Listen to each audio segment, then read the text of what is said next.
Boduppal Q news కార్యాలయంలో నిన్న జరిగినటువంటి హంగామా అందరికీ తెలిసిన విషయమే. ఈ ఎపిసోడ్కి సంబంధించి ఇరు వర్గాల పైన అటెంప్ట్ మర్డర్ కేసులు నమోదైనటువంటి విషయాన్ని పోలీసులు ప్రకటించారు.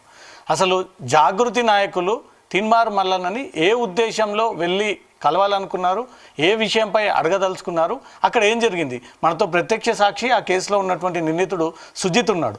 ఇప్పటివరకు జరిపిన పోలీసుల ఎంక్వైరీలో తిన్మార్ మల్లన్న కార్యాలయానికి ఫస్ట్ ఎంటర్ అయింది సుజిత్, అశోక్ యాదవ్ కంప్లైంటర్ ఆల్రెడీ తనకు జరిగినటువంటి అన్యాయాన్ని వెల్లడించారు. మీరు తిన్మార్ మల్లన్న కార్యాలయానికి ఎందుకు వెళ్లాల్సి వచ్చింది? ఇంతమంది గ్యాదరింగ్ ఎందుకు అయ్యారు? మొట్టమొదటిగా ఒక రోజు ముందు అక్క మీద చాలా అనుచిత వ్యాఖ్యలు చేసిండన్న. మనకు బీసీలు గురించి పోరాడడానికి నువ్వెవరు, బీసీలకు బిల్లు పాస్ నువ్వే చేసినట్టు, వస్తే నువ్వు రంగులు పూసుకునేంది, గులాలు పూసుకునేందుకు నీదేంది, ఇక బర్రి ఇంతే అది ఇంతే అని చెప్పిండు. తర్వాత మీకు నాకు ఏమన్నా కంచం పొత్తుందా మంచం పొత్తుందా అంటుండు. అంటే దానికి ఏమన్నా అర్థం తెలుసా? ఆయనకి అంత క్యాజువల్గా కంచం పొత్తు మంచం పొత్తు అని మాట్లాడవచ్చు అన్న ఒక మహిళని? తప్పు కదా. అది అన్న తరుణం నుంచి రాత్రి నుంచి నాకు 100 కాల్స్ వస్తున్నాయి. ఎందుకు వస్తాయి నాకు కాల్స్ అంటే, నీకు నీ స్నేహితుడు అంట కదా, ఎంబీఏ క్లాస్మేట్ అంట కదా, ఇల్లు ఎక్కడ చెప్పన్నా, నాకు పెట్టన్నా లొకేషన్ పెట్టన్నా అన్నాడు. కేసీఆర్ని తిట్టినప్పటి నుంచి నాకు మనోని ఇల్లు తెలియదు, ఆఫీస్ ఒక్కటి తెలుసు రోడ్డు మీద. ఇప్పుడు ఈ టైంలో పోతే బాగుండదు రా, ఇంట్లో ఆడపిల్లలు ఉంటారు, నా దోస్తే బిడ్డలు ఉంటారు, వాళ్ళు ఉంటారు. రాత్రి ఎప్పుడు వచ్చినా కూడా తాగొచ్చిర్రు, అది వచ్చింది ఇది వచ్చిర్రు అని చెప్పేసి కొద్దిగా న్యూసెన్స్ అయితే వద్దురా అని నేను దాదాపు ఒక అర్ధగంట వాదించిన వాళ్ళతోటి. నిన్న జరిగేదానికంటే ముందు రోజు వద్దురా పద్ధతి కాదురా అంటే, ఏందన్నా ఇట్లా అంటున్నా అన్న అంటే, అప్పటి వరకు నాకు తెలియదు. వీడియో పెట్టినాక ఇంటి మీదకి అసలు పద్ధతే కాదురా, అక్క పేరు బదనాం అవుతుంది, రేపు పొద్దున మాట్లాడదామంటే ఈ అందరు ఆవేశంతో పొద్దున మాట్లాడదాం ఏంది అని నేను ఒక్కనే కాదు, అందరం కోఆర్డినేషన్ చేసుకొని అక్కడికి వచ్చి, అప్పటికి మేము అక్కడ నిరసన బయటికి రా మాట్లాడాలి, క్షమాపణ చెప్పాలన్న ఉద్దేశంతో మేము అది చేసినాము. అటాక్ చేద్దాము కొడదామని ఏం కాదు. ఇక పోయిన వెంట ఆవేశంతో ఒక్కరు స్టార్ట్ చేస్తే ఎట్లుంటుంది అన్న సిచ్యువేషన్. ఒక్కరు స్టార్ట్ చేసిర్రు, చేసినాక కొట్టిర్రు, ఏదో కట్టే కన్స్ట్రక్షన్ అయ్యే దగ్గరనో ఎక్కడనో అది కొద్దిగా అది చేసిర్రు. నేను ఈ తరుణంలో ఏం చేసిన అంటే, పోయి మాట్లాడదామని చెప్పేసి కుర్చీలు పక్కకు జరుపుకొని లోపలికి పోయే తరుణంలో గన్మెన్లతోటి కూడా నేను చెప్పిన, అయ్యా బ్రదర్ నేను మాట్లాడతా, లొల్లి పెట్టడానికి కాదు, వీళ్ళు ఎవ్వరు రారు, నేను ఒక్కనే వస్తా, నా జేబులో ఫోన్ ఉంది, అక్కతోటి మాట్లాడిస్తా అని చెప్పేసి ఆ ఉద్దేశంతో నేను పోతున్నా. అక్కడ సుధగాని హరిశంకర్ అన్న ఉన్నాడు, పాపం చాలా మంచోడు అన్న, మాకు ఫ్యామిలీ ఫ్రెండ్ అన్న నువ్వు ఉన్నావు కానీ నేను వస్తాను, నా మాట్లాడతా అంటే, ఆ సౌండ్లో అర్థమైందో కాలేదో అన్న మంచిగా మాట్లాడుతుండు. లోపలికి పోగానే అన్న ఇట్లా అనగానే అన్ని లోపలికి తీసుకురా అన్నారు. తీసుకొచ్చి నేను మల్లన్న లోపల రాగానే, మళ్ళీ మాట్లాడతా నీతోటి అనగానే, నువ్వేంద్రా అబ్బాయి మాట్లాడేది, నాతోటి ఏంద్రా అబ్బాయి నువ్వు మాట్లాడేది అని చెప్పి కొట్టిండు.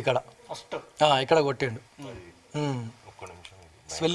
స్వెల్లింగ్ అయింది ఉన్నాయేమో, స్వెల్లింగ్ ఇక్కడ కొట్టిండు. దాని తర్వాత మాట్లాడదాం, నేను మాట్లాడడానికి వచ్చిన, నేను ఉత్తి చేతతో వచ్చిన, నేను దేనికి రాలేదు, ఎవ్వరు రాలేదు, ఒక్కంతోటి మాట్లాడదాం వచ్చి, నేను నమ్మకంతో వచ్చినా మాట్లాడతారేమో అని కొట్టకూరు మామ అందరికి చెప్పిన, కొట్టకండి దయచేసి మాట్లాడతాను నేను అని చెప్పిన.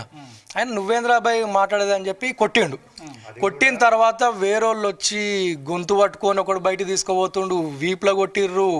నేను అప్పటికి వాళ్ళని ప్రయత్నం చేస్తున్నా పక్కకు రావాలని, మీకు చెప్తా అర్థమవుతుందా, నేను మాట్లాడడానికి వచ్చిన అన్న కూడా వింటలేరు. ఏంద్రాబాయ్ మాట్లాడేది, నువ్వేం మాట్లాడతావు రాబాయ్, ఏం సంగతి ఏందని చెప్పేసి వాళ్ళు ఒకడేమో గొంతు పట్టుకోండు గట్టిగా. ఇక్కడ మొత్తం కమిలిపోయింది చూడండి, ఇక్కడ ఇచ్చాడు మొత్తం ఇక్కడ కమిలిపోయింది, గొంతు పట్టుకోండు. కొద్దిసేపు గొంతు పట్టుకున్నాడు ఒకడు, ఇంకోడేమో ఇక్కడ చెక్క దాంతో ఇట్లా గుద్దిండు. వీడియో ఉంది చూపిస్తాను. నన్నే కొడుతున్నది ఇక్కడ. నేను మాట్లాడే క్రమంలో మాట్లాడే క్రమంలో పొట్టు కొడుతున్నాడు. లైట్ గ్రీన్ కలర్ షర్ట్ ఉంటుంది, నాది లూజ్ షర్ట్ ఉంటుంది, షర్ట్ కూడా మొత్తం చింపేసిర్రు. నాది ఫేస్ కనపడుతుంది చూడండి. దమ్ముంటే అన్న సీసీ కెమెరాలు చూపించమను, దొరికిపోతారు. అన్న మేము ఎందుకు వలగొడతాం అన్న, డివిఆర్ సీసీ కెమెరా వాళ్ళు వలగొట్టుకుని డ్రామా ఆడుతుర్రు.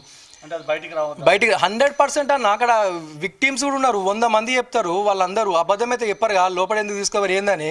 అక్కడ సినిమా ఎట్లా క్రియేట్ చేసినట్టే మనోడు తెలివితోటే, నేను వచ్చి ప్రాణహాని చేస్తాడు చంపుతాడు అంటే నేను ఏమన్నా వెపన్స్ తోటి పోయినా, ఆయనకి నాకేమైనా భూమి పంచాలు ఉన్నాయా, పర్సనల్ పంచాలు ఉన్నా? నా ఇంటెన్షన్ ఒక్కటే, కన్విన్స్ చేసి హరీష్ అన్న పాపం మంచోడు అన్న కూడా ఆపిండు నన్ను, కొడుతుంటే అట్లాంటి పిల్లగాడు కాదు మనోడు అని చెప్పి ఆపిండు. దాని తర్వాత ఫేస్ కూడా కనబడుతుంది.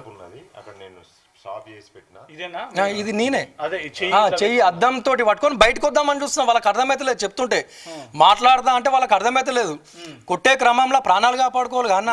ఎవరెవరో దేనితో కొడుతున్నారు. అది కూడా ఎప్పుడు వచ్చినా అంటే ఒకడు వచ్చి నా కాలు పట్టుకొని సుత్తతోటి కొట్టిండు అన్న, ఐరన్ హ్యామర్ తోటి కొట్టిండు. ఇక్కడ నడవడానికి నాకు ఇంత స్వెల్లింగ్ ఉన్నది, నడవడానికి అయితలేదు నాకు.